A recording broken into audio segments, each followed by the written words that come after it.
listening to the Orchestra Teacher Podcast.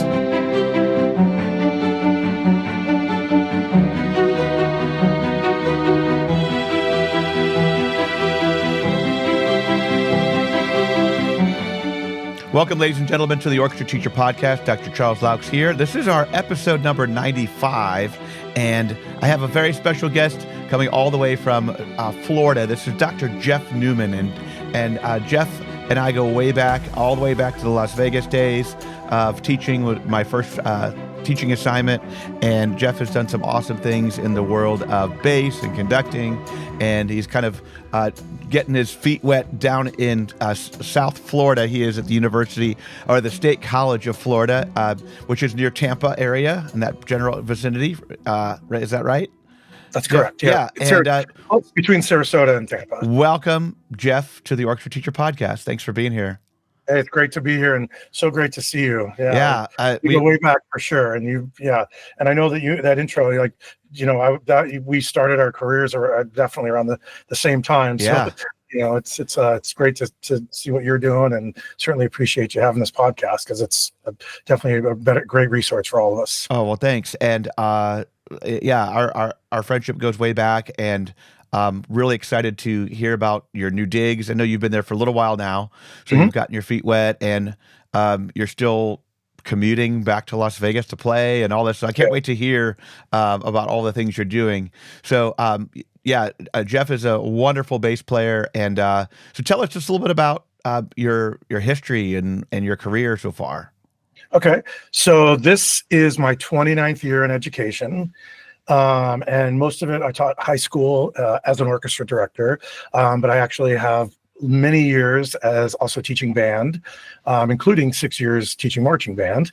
We'll just leave those are some stories I can't wait to hear about. After finishing my DMA in orchestral conducting, I was already teaching part-time at the College of Southern Nevada, but I decided to take the leap and see what was out there. And so I applied for positions around the country, and it led me to here. So I actually live in it's Bradenton, Florida, which is right, Bradenton. Bradenton is just just north of Sarasota. Okay. And Tampa is the next. Well, is the St. Pete and Tampa then are so you're kind of sandwiched between Sarasota. Okay, got it. Mm-hmm. All of it's close. That's same vicinity. Cool. There's a lot of great orchestra programs, like school orchestra programs around that area too. Mm-hmm. Yeah, there's some good programs. And so tell us what your position now at University or the State College of Florida is. Yeah, so at the SCF, I'm the director of instrumental music. So I actually conduct the symphony orchestra and the symphonic band here. Wow.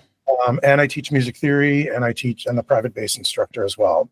So it's pretty full load. Yeah, you have wear a lot of hats. Yeah, and I some days I think it'd be great to kind of focus on one area, but to be honest with you, I'm glad that I'm able to actually use all of my skills. Sometimes we forget, that we're able to do more than just conduct orchestra. Not that that's just anything, right? But the fact that I feel like I actually am able to, with success, do all those things.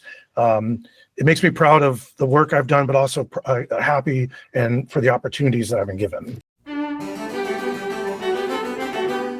Are you ready to shake up your next orchestra trip?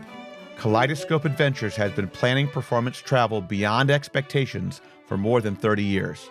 They know the best destinations and the most iconic venues for orchestras. Check out the Kaleidoscope Adventures link in the show notes below for fresh ideas and inspiration. And then let them do their magic. They'll handle all the details from start to finish, so all you have to do is enjoy the experience. I forget, what was your background? I know you're, I guess, an exceptional bass player. Did you do any wind playing growing up? Well, I started on tuba when I was in sixth grade. Okay. But I really only played that for about a year or so. And then through middle school and high school, I kind of was more into sports than music. And then bass just became my thing. I won't go necessarily give you the boring history of how I became a bass player, but I eventually started playing bass, electric bass, of course, through rock and roll and heavy metal. And then I got more interested in orchestra once I got into college, believe it or not. Wow. Okay. And then and then just kind of took off from there. And one of the things that there's two things that I find kind of remarkable about, even sometimes I almost pinch myself that I'm even doing what I'm doing, is the fact that I never played in an orchestra in high school or middle school, ever. And my first orchestra I ever played in was at UNLV, believe it or not. Wow. Undergrad. And the fact that I'm able to make a living being a professional musician when I was like, what, 99.9% of the people in our field start when they're way younger than you started. Right. And and just being able to do the things that I do, it's in a way it's kind of mind blowing, but in a way it just shows that it's never too late.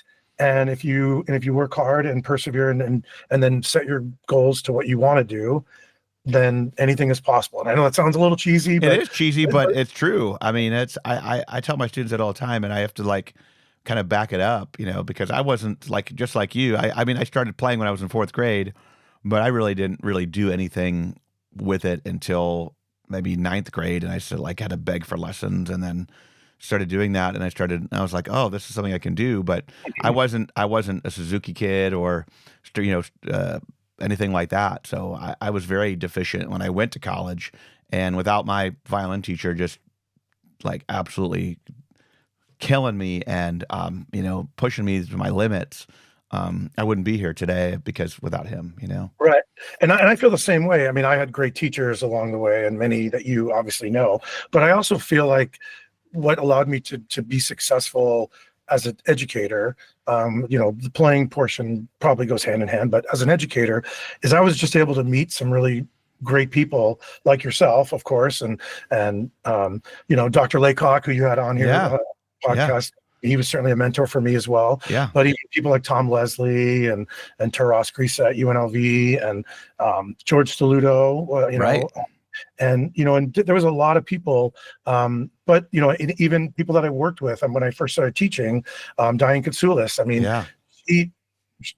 mean, when I started at a different school, and then I went to switched over to Green Valley where I taught for many years, and she was the band director there, and she pushed me hard, and at the time I probably didn't realize it, but working with her and learning so much from her was vital to me as an educator, and and something that I'll never forget, and I'm so glad we still have that relationship today. I mean, that's nice. I owe so much to my colleagues too, just because they got your back, and then you're struggling with this or that, and they're like, well, I'm doing this, and it's like, oh yeah.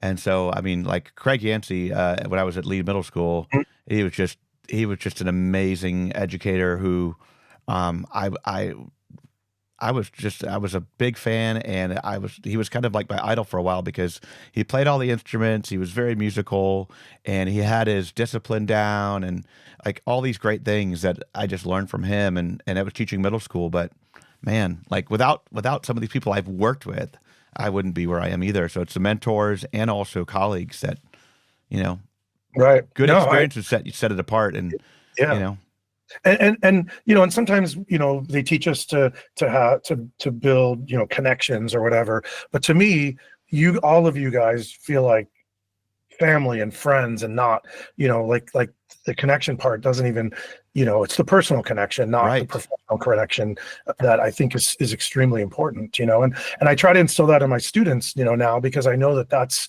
huge part of my success. But again, even as a musician and an educator, is making the connections, but making them personal, and not feeling it's just this person for professional reasons only, but more and staying connected and just being friends and as much as you possibly can. And that's, to me, the most important thing. Tell us a little bit about, I mean, you've been a very active performer Throughout your whole career with the Las Vegas Philharmonic, and then on the jazz scene in Las Vegas, which is big, and a lot of great caps there. Like, tell us a little bit about how you've been able to balance that, and some of the things that have just propelled you, because you've done a lot more than the average teacher in terms of performing. Yeah, and I think it's sometimes maybe booking myself too much, but to me, I decided when I got into this profession that playing music was going to be just as important as teaching, and so really at first it was just never saying no to anything. We do that when we're young. Well, and I still feel like I'm kind of that way now. I haven't really learned how to say no yet, but I was just given really a lot of opportunities, probably some before I was ready, but I was able to take advantage of them in a positive way, and do a good job performing and keeping those, keeping that level of playing up. I still practice a lot, probably not as much as I used to, but and as much as I probably should. But practicing my bass regularly is definitely something that's important. But yeah, I've been in the Las Vegas Philharmonic now for 26 seasons. Amazing. And it's exciting because now it's grown so much, and it's nice to be a part of that. Leonard Slatkin is now our artistic advisor, and he's conducting. This Saturday, I have a concert playing Shostakovich 5 with him conducting. I mean, it's going to be amazing. It's going to be so cool. Yeah, I was there at the beginning. The inaugural season. That's right. I was there with you guys, but that was just a few years, and it was pretty grueling. Just teaching all day, and I was teaching lessons, and I was teaching adjunct stuff, and then having to go to a 7 to 10 rehearsal. It was a lot, but I mean, and now I do it. Traveling back and forth. How does that work?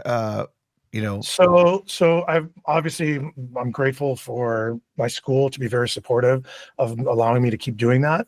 And so I leave here the last second, the flight that I can leave to make it work and not miss too many classes. Thankfully, I don't have classes on Friday. Nice. So it kind of works out. That's one of the college perks.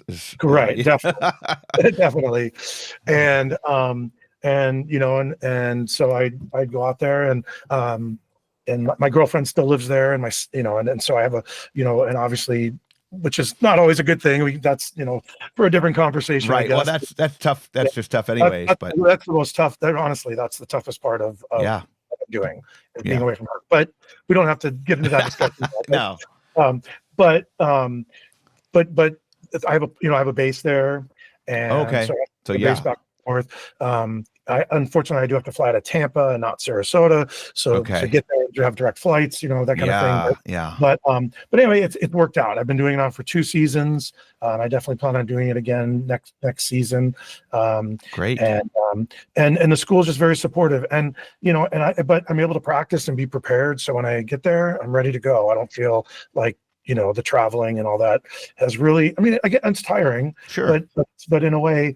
I'm grateful that I still am able to do it, That's I still actually go back and play. I still have my jazz trio there. We certainly don't work as much as we used to, but I still have it. And talking about relationships, John Madison, the piano player of that trio, is one of my. I mean, I don't even know what my life would be like musically without him. Wow. And we've been playing together now for 20.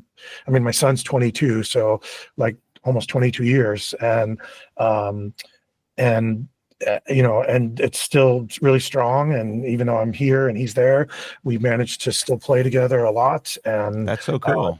And it's just something that I'm extremely grateful for, obviously. Yeah, and so you have the wind conducting and the orchestral stuff. Can you maybe elaborate a little bit on? I mean, did you ever teach jazz band in school? Okay. What's funny is I actually taught. We did marching band. You said too. So yeah. So I did teach jazz band the same years that I taught marching band. Okay. And actually my first year of teaching, I did my student teaching in the fall semester, and I was able to get a job the Monday after Thanksgiving during that semester because I finished all my work. And so I started I guess as a long-term sub for 2 months, November and December. And where was that? That was at Durango. Oh, that's right. Because remember, I got the middle school job that year. in '96, my first year teaching, and I was on the year-round thing. So I was a long-term sub for my break, because I started the school year on a break. 4 weeks off, and they're like, "Oh, we want you to stay." The kids were like, "You want you to stay?" And I'm like, "No, I took this middle school job," and then you got that. Like you. That's Right. that's so cool. I forgot Yeah. about that. We had that Durango connection. That's right. And then I did the whole next year. Yeah, And then I went back over to Green Valley, where I did my student teaching, and I was there, for 14 years actually after that. yeah, that's a good So, run. yeah, and so I did at Durango with Mark Nakoba. That's I did right. the jazz band teaching there, and then of course when I was at Bishop Gorman for 6 years, and I taught the jazz band, marching band, orchestra, AP music. You did everything at that school. Appreciation. So, can you tell us a little bit about the private school experience? Because you had done public school for a long time, and then now you're private school. Like some of the pluses and minuses, because for a lot of people who are thinking about that, I've never done private school. I've never taught private school. There's definitely things that are different about a private school. But to be honest with you, I felt like I stayed out of that as much as I could. And so, I taught, we just had a program, and the students that were there, I mean, obviously the program started really small when I was there, and I was able to build it pretty, I wouldn't say extremely large, but I mean, it was definitely for a private school, you're never going to have a public school size, like very rare you're going to have a public school size music program at a private school, because it's a smaller school and there's a lot of other things the kids do. And exactly. Yeah. And, but there were, some of the good perks were, obviously I had great colleagues, that I worked with, and some, again, people that I'm extremely close with and friends with now. So one thing that I found very interesting about that job is when we traveled, the students never had to pay. This was at the private school. And first time that we ever planned a trip, and it kind of like, we're gonna have to fundraise, we're gonna do all that, and they're like, no, just tell us what the budget is, and that's amazing, because that's like that's like unheard of. Right, exactly. And at first it was kind of like, oh, this is cool, but I do know that part of raising that money, which is a challenge, is also kind of like a bonding sometimes for students when they do work hard for something. Yeah. Right. And so I never felt like the students didn't appreciate it, but I just definitely thought that it was strange. Yeah. No, that is definitely, I've never even heard that before, but I know that school is probably pretty expensive. It is. So, they're paying for it anyways. Right. I guess right. One way or the other. Yeah. Right. And especially coming from the Green Valley, where I took my students to Midwest, we performed in Midwest, and obviously at Carnegie Hall, having those experiences and raising so much money for those trips, and then having this, situation. So anyway, that's just an interesting little tidbit, but there were so many great things as well.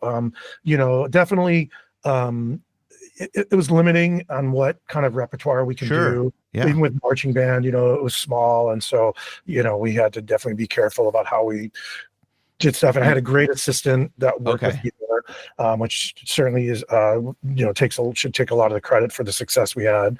But it was a good experience, and I'm glad I did it. Yeah. For sure. Yeah.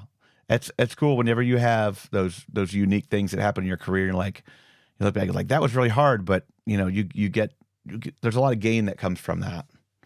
Yeah, I tell the stories. I taught at CSN, or a community college of Southern Nevada too, as an adjunct, and teaching music appreciation classes. But I got to teach at a state men's correctional facility several semesters, and at the women's correctional facility, and at Nellis Air Force Base. And so every time I went somewhere different, which was like a different audience, a different experience, and like just growth, in terms of dealing with people and reacting to different situations, because going into that prison the first time, it was scary. It was very scary. But that's a big program for CSN now. Still, just so you know, is the prisons. Yeah. So they would offer, for those listening, they would offer community college courses to the state correctional facility inmates, both on the women's and men's side. And it's just amazing stories, not just from a diversity perspective of kids, some of the prisoners who had a lot of musical experience and were able to like contribute a whole ton to our conversation. It was just mind blowing, people you meet. But you got to, put yourself out there. It was scary. I mean, I remember I went through like 5 steel doors. They checked my little bag. I had my little Bose speakers and my CD player at the time. And they let you into the prison yard. Like, your classroom's over there. And I had to like walk through the prison yard with all, the yard with all these prisoners around. And there's guys up on in the towers with machine guns, just, guarding them. Like, holy cow. Like, I was like, 22 or 23 years old or whatever.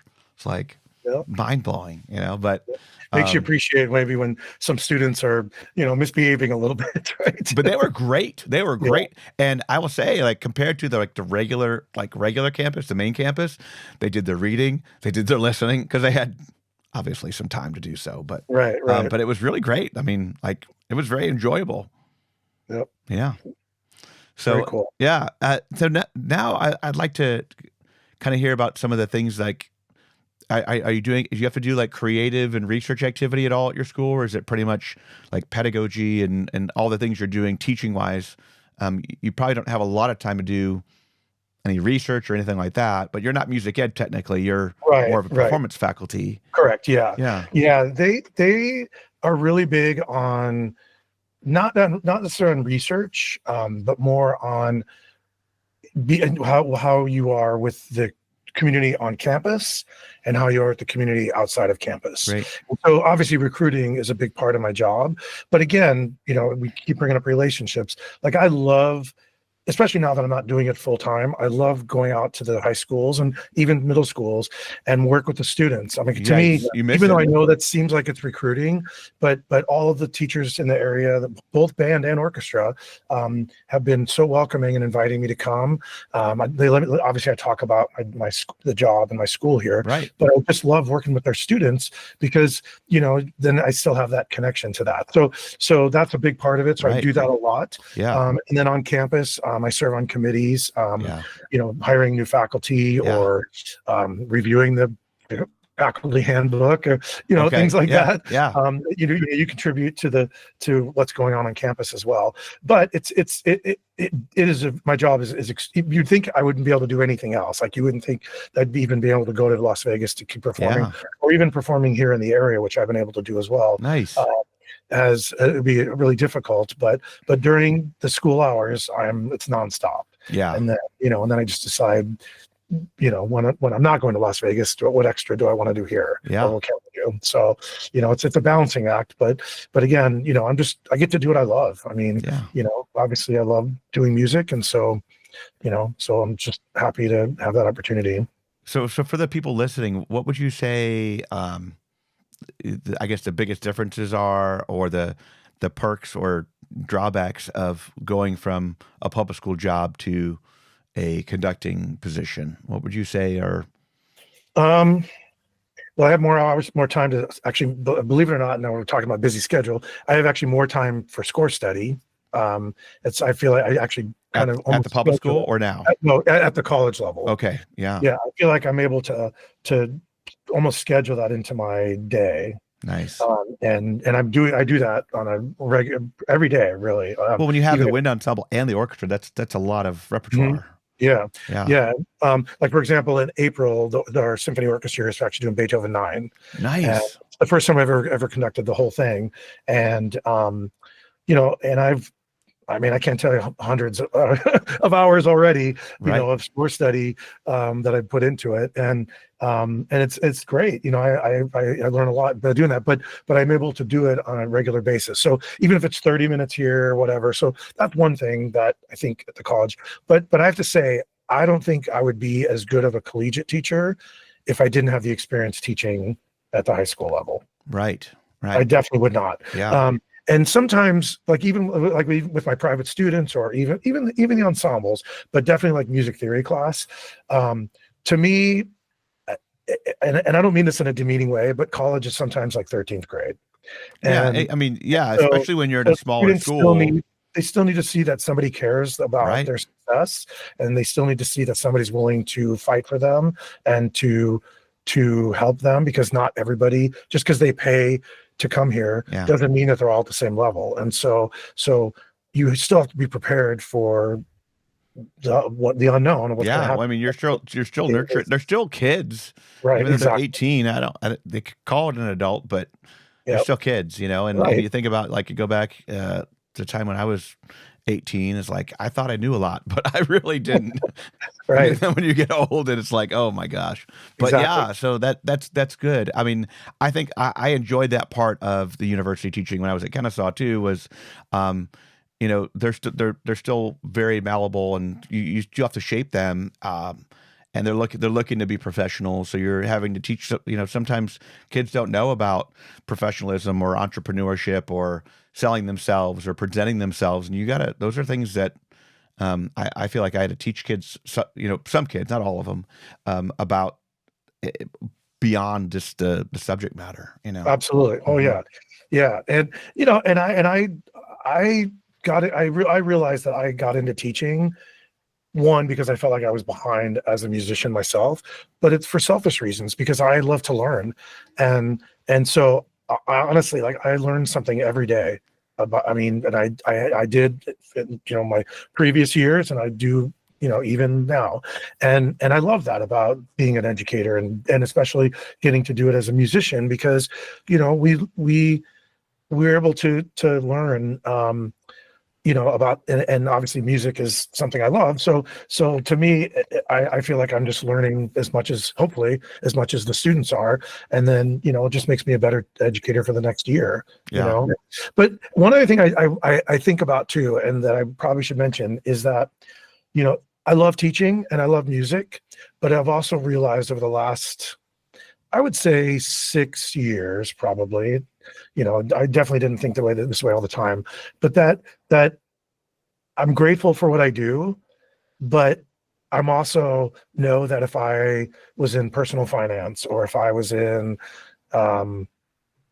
doing something else, the passion would probably be just the same. So I've been using this new budgeting app called You Need a Budget, or YNAB for short, and it's a game changer. I have never felt so in control of my money and so excited about the future.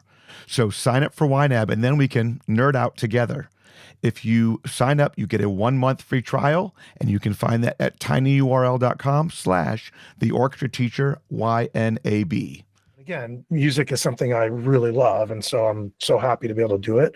But I know that I'm just the type of person that's gonna find passion whatever you do. Exactly. Right? Exactly. I tell my students that all the time too, because it's like if you're gonna do something, you got to do it from the heart, and you have to do it.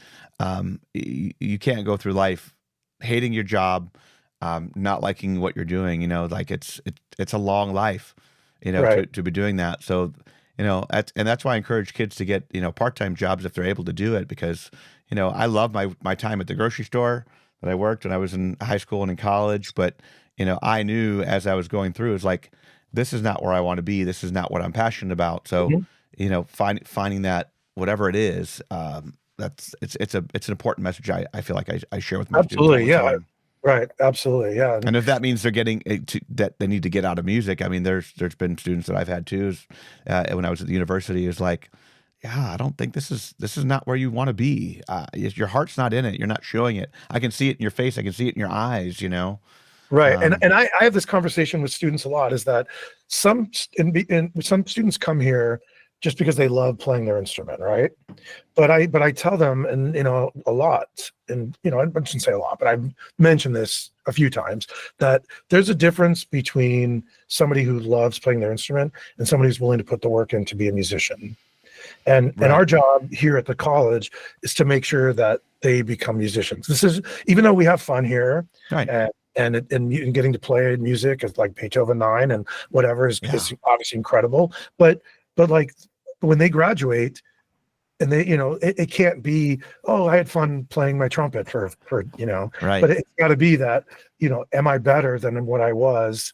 Not just a better trumpet player, but am I a better musician than I was when I started there. And that's really the goal. And there's many times where, especially like in music theory class or private lessons or even ensembles, where we have to say, are you guys putting the effort in to make this better, or are you just happy to sit in the chair and play music? Right. Because there's a difference. It's a craft, Right. And I think being able to shape that craft and to really hone it, that's what makes a difference from, like you said, more of a hobbyist or someone who just likes to play and a musician. So I've been talking to my students about that too, because I'm kind of changing the way that my orchestras are next year by the levels. And this year I have 4 groups and they're 4 levels, and I have pretty much mixed grades in all 4.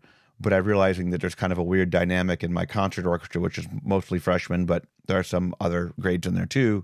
So I'm just putting it to the side, say, okay, this is only for freshmen. It's non-audition, but freshmen can audition up, but no one else can be in here except for freshmen. Well, yeah. And then my next group, I had some freshmen in there, maybe 6 or 8 of the almost like 45. But there's also a weird dynamic with my upperclassmen when these freshmen come along and are kind of like outplaying them. So I was like, my second group now is going to be non-audition 10 through 12. Wow. And then I have 2 audition groups, and I'm kind of quoting them as a junior varsity and varsity. I know they do that a lot in Texas, but the junior varsity, it's a mentality that the kids have, like, oh, it's the junior varsity team and the varsity team, and just because you're in 12th grade doesn't mean that you make either of those teams. Right. So there's a 10 through 12 non-audition group, and some kids have already just said, like, for next year, like, I'm good being in Philharmonia, Dr. Laux. Just this is a happy place for me. I like to come in, I like to play, but they don't necessarily want to, like I said, hone that craft and really work for that next level. So freshmen can still audition up, but they can't make the second group. They have to make the third or fourth group. So yeah, I think I don't know, just hearing about it, I think you're going to find some really good success with that. I'm excited about it. And then my numbers are going to be way up. So I'm going to be close to 200 next year. So I'm excited. That's awesome. Yeah. Awesome. Yeah. Very So cool. I got great feeder, like just the best feeders. So I'm super spoiled.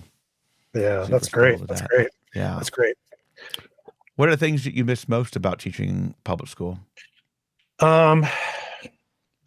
Seeing the students every day, the ensembles. Yeah. Yeah, that's the worst part about the college. Yeah. Because you don't have any classes every day. Yeah.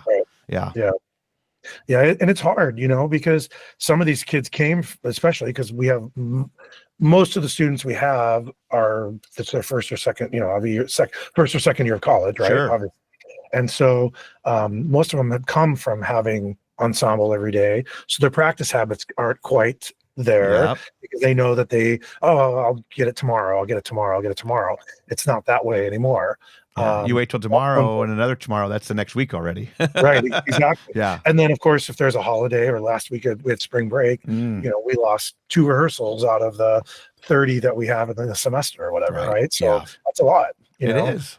And so, so that's, I'd say, the worst part, but I do miss, even though some students come to us not necessarily fully college formed as far as their playing ability. Sure. I do miss working with students who are like, I would say at the beginning level. Right. High school, right. Well, yeah, you still have beginners in high school. But I mean, being able to have those 4 years to really know that you can mold them into, and especially if you see the potential, but even the kids who come in that surprise you, like, I remember you as a freshman that, now look at your senior, you're my concert master or whatever, you know? I mean, I had when I taught, I remember one year at Green Valley, I had a student who he always brags about this. I was your best third violinist, that kind of thing. And now he teaches at the San Francisco Conservatory. I mean, he's yeah. So his name's Pasha Sabore. So I mean, amazing student. Yeah. And he always, whenever I see him, he reminds me of the fact that he wasn't one of the strongest kids at first, but an incredible teacher now, an incredible educator, incredible violinist. Well, you got to be there, right? Yeah. And I had many students like that, private bass students and just regular orchestra students on other instruments. Same thing, you just don't know. So that part of it I miss, having more time with them. Yeah. But you'll get, but I mean, this, how long have you been at your school right now? this is my second year. Yeah.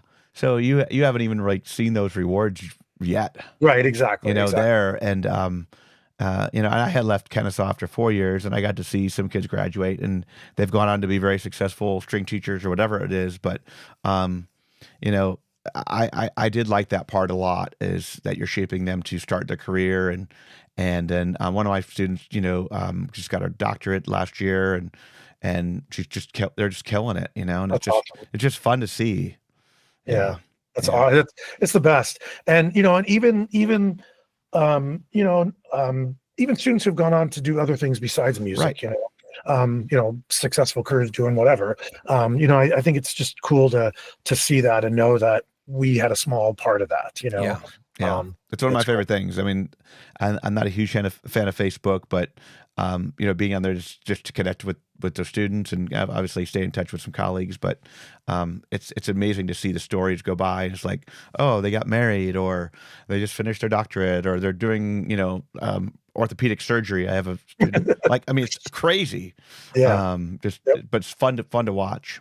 And Exactly. I had a few of my students from Alpharetta on the podcast a little while ago, and they're not. Some of them are done with school, but some of them weren't quite done, but they're all starting their just starting their careers, and it's just it's so fascinating to see what the kids can do. Yeah. So those are the parts I miss, Mm-hmm. but I do love the college schedule, obviously, as you mentioned before. That is nice. And I do like the fact that I have time in my day where I'm not teaching back to back to back, even though it sounds crazy, but I do kind of miss that a little bit. Right. I mean, I always felt like, oh, I just started teaching and then now I'm off for like 3 hours. I'm like, right.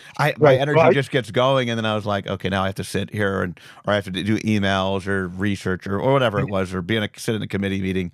It's like that momentum, the momentum is hard to build. Like it goes away quickly. For me, that's it. No, you're exactly right. And so that's why I score study, practice my bass, or whatever, but to try to stay engaged. So I'm not just sitting here staring at my computer, answering emails or whatever, But even though, I'll be honest with you, even though the schedule is what it is, I'm still here. It's like I teach even this kind of the same schedule because I'm here before 7 every day. And I don't leave here until after 3:30 or 4, even if I'm not teaching that whole time. And sometimes, some nights I'm even here till like 10 o'clock at night. Yeah. And so, well, you wear, like I said, you wear a lot of hats. Yeah. A larger school, you might just do the wind ensemble or just do the orchestra. Right. So it's when you're in a smaller school, and that Kennesaw wasn't that small, but the music school was, and I was expected to wear a lot of hats. It was the same, very similar thing. It's like you're just here and there and trying to do everything. But it's that was the fun part. It was exciting. Yeah. There was never really a dull moment. Mhm. And then the other thing that a lot of people don't understand, and it comes as a surprise to a lot of people, is that in a lot of schools, I won't say every school, but a lot of universities, a lot of colleges, the pay is in some way, and depending where you are teaching, can be considerably lower than public school. Yes. Yeah. That's just an affirmative. Yeah.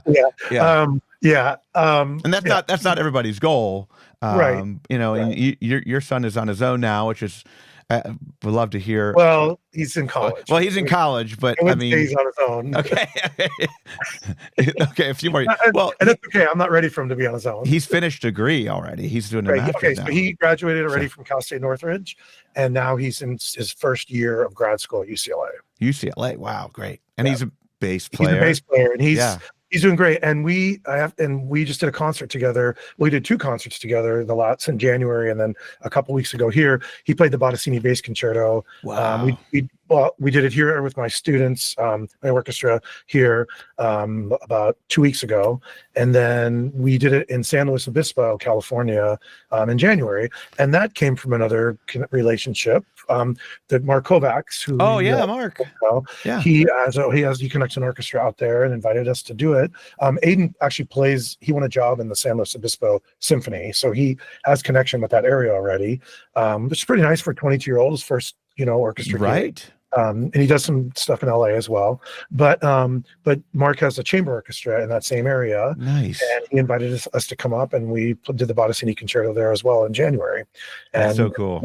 And I have to tell you, as a music educator, it's amazing.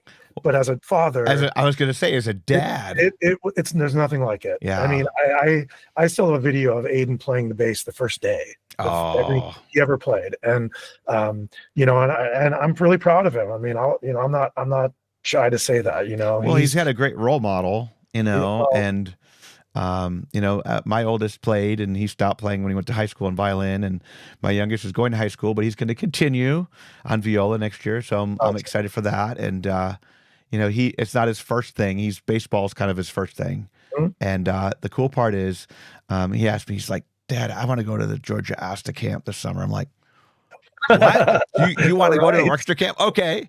And so I called and I talked to the coordinator, and she said, yeah, that would be great. And she's like, one of our conductors just dropped out. Would you be interested in doing that? So I'm like, now we get to, and I asked him, I said, is it okay if I go too? He's like, yeah, that'd be great. I was like, are you serious? Like, you know how the teenage boys are. Yeah. You're not the coolest anymore. And, right. But I'm really excited. This will be our first musical time together this summer. That's so cool. You're going to trust me. There's nothing like it. I mean, I love seeing my students grow and blossom, but seeing your own child do that, is pretty, it's amazing. And, and he wasn't, I mean, he started getting serious about music like in high school. I mean, he was kind of serious in middle school, but I really thought he was going to do something else when he graduated high school, and we talked about it, and I made him actually think about it for a week, and he came back and he's like, I just can't see myself doing anything else. And so I said, okay, well, if you're committed, you're committed. And I'll tell you right now, he's even more committed than I even expected. Well, right. I mean, like, it's a lot to commit. And, I mean, for at least my kids, I want them to do whatever they want to do. So, and it seems like you made that decision too. I've never forced him. So, and he's had some other great, I did teach him all the way through high school as his private teacher, which I know is also a very rare thing, but it's rare that they listen to you. Cause my youngest, he just did his high school audition for this, trying to audition for the second orchestra. And he would not listen to me. I'm like, okay, we're just going to record. I will say he was in my studio here, so he probably has one of the best looking and sounding videos that was submitted. But I don't know about the playing part. That's on him. I let it be on him because he doesn't want to listen. Yeah. But that doesn't work for everybody. But it seemed like it worked for us. I mean, we certainly had our moments where But when he went to college, he ended up being lucky, and he's had 3 incredible teachers that all play in the Los Angeles Philharmonic, including now he's studying with the principal bass of the Los Angeles Philharmonic as his teacher at UCLA. So I mean, obviously, he's getting the great instruction. Holy cow! But again, if he would have decided to do something else, that's okay. But that's what he loved, and again, he's very committed to it and working his butt off to make it a career. So that's amazing. Yeah, that's so cool. Yeah. Wow, that's just. It's just kind of mind blowing, and I remember just him as a little guy. So now he's tall now. yeah. My son is 6 foot now. Oh yeah, your kids have grown a lot. Yeah, he's 15. He's 6 foot. He's a big guy and wears a 14 shoe. So it's it's like okay, But wow, Geoff, this has been so fun. Yeah, you honestly, my connection with you and my relationship with you is something that I really cherish, and it means a lot to me. So when to be on this podcast with you is of course incredible, but I'm so proud of you for everything that you've done, and not just the podcast, but everything. And it's been great, and something that I definitely it keeps me motivated a lot. Just having a friend like you for sure. It's the same. I mean, the orchestra family is just amazing. You think about all these people, and I know you won't be at ASTA next week, but I'm stoked just to see everybody. Yeah. Hopefully next year. Well, yeah. And it's in San Francisco next year. Yeah. Oh, yeah. There you I know. go. So it might be. It should be kind of fun. Yeah, that's cool. Yeah. Very cool. But Geoff, thanks so much, and Thank you. It's always a pleasure, and I will leave Geoff's contact info in the podcast notes. Definitely reach out to him if you're interested. He does guest conducting and adjudicating and all that stuff. Or if you need, if you have a bass workshop or something like that. I remember all the great bass workshop stuff that you and Brad did. Like, I missed that. That was. I went to the bass workshops as a teacher, and I mean, that's how I got my chops up. Really. So, but anyways, thank you, Geoff, and we'll see all you guys signing out for episode number 95 here in the Orchestra Teacher Podcast. Thank you. Thank you for tuning in. For resources and more information, visit orchestrateacher.net.